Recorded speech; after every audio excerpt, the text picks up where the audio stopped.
Good evening. This is India Markets Brief from Toro IQ. Your read on today's session.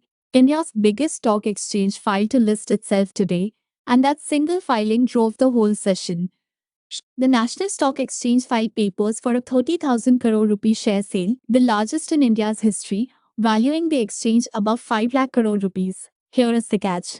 The entire deal is existing owners selling down their stakes, so no new money goes to the exchange itself. The value flows to whoever owns NSE shares. So the buying showed up not in exchange stocks but across the insurers and asset managers that hold NSE stakes. New India Assurance rose about 8%, and Aditya Birla's asset management arm about 6. The one clear loser was the rival exchange BSE, down about 4% because it is about to get a much larger listed competitor. That financials bid is what kept the Nifty green. Here is where the market closed today. The Nifty 50 finished at 24,168, up about a third of a percent. That is a fifth straight up day, but a narrow one. Healthcare and the financials led, and there was exactly one sector in the red. That one red sector was information technology, down about 1.25%. The reason was last night's United States Federal Reserve decision. The Fed held interest rates, but in Kevin Walsh's first meeting as chair, its own projections turned hawkish, and now lean toward a rate hike rather than a cut.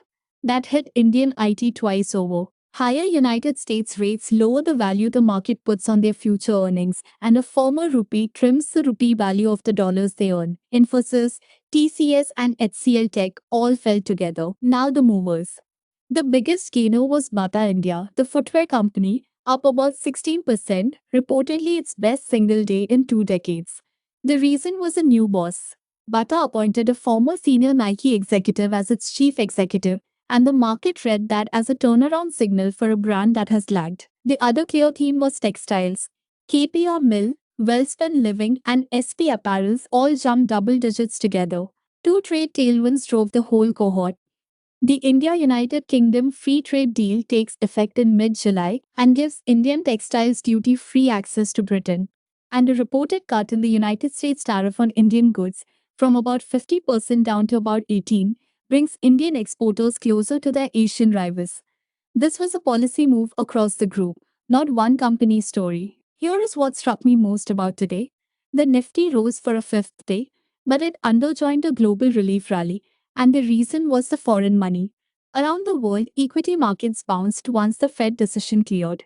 But here in India, foreign investors actually sold about 850 crore rupees of shares.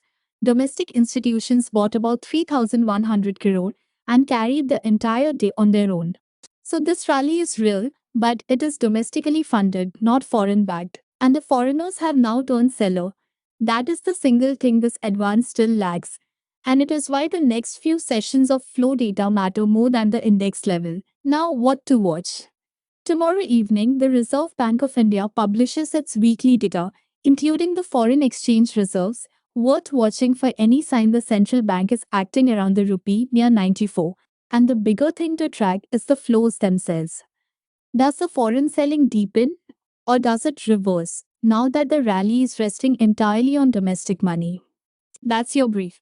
Before I sign off, this has been general market commentary, not investment advice. For investment advice tailored to your situation, consult a SEBI registered investment advisor. Markets are risky, you may lose money, act with care. See you tomorrow.